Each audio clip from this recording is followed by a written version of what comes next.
দেখো মানে ওই যেটা মুখের সামনে ধরে কথা বল। ও আপনি মাইক্রোফোনের কথা বলছে?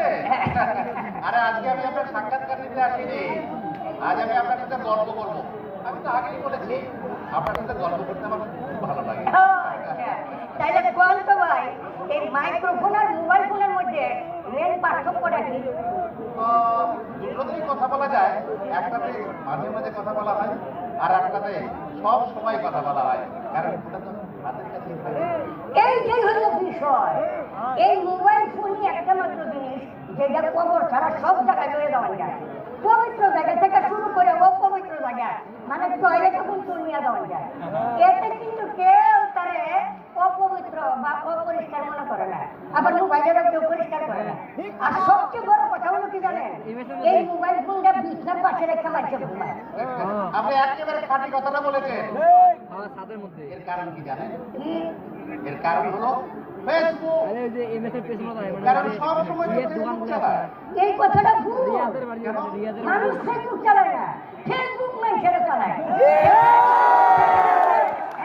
বিভিন্ন বক্তৃতা, বিবৃতি, আদেশ, নির্দেশ, উত্তেজনা, চাপ, বিরাট, বিক্ষোভ, যাই কিছু আছে সব এই ফেসবুকে চলে এবং বলে। আপনারাও তো ওই ফেসবুক থেকে অনেক খবর লন। হ্যাঁ, আমরাও মাঝে মাঝে ফেসবুকের সহায়তা নিয়ে থাকি। আরে অনেকে তো ফেসবুকে রীতিমতো বাঘের মতো ডরায়। এইটা আমার একটা ভুল করবে না। কেন? বাঘ তো ডরায় না। কথাটা হইব বাঘরে যেমনে ডরায়, বাঘের মতো না।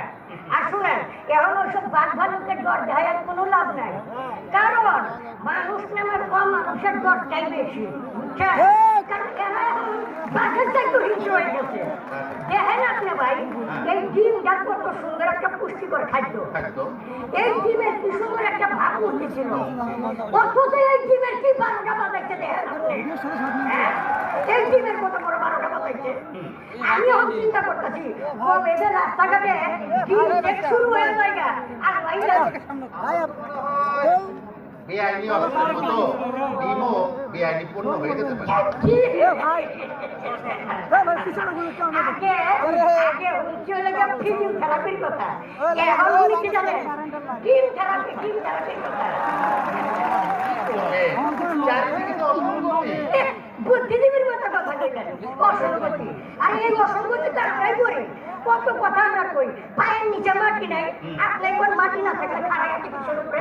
আবার কানে টানা লাগছে, কানে টানা লাগছে কেমন ভাই আপনি কোন? আবার হাসিতে মুক্ত ধরে, এই হাসিতে কেমনে মুক্ত ধরে?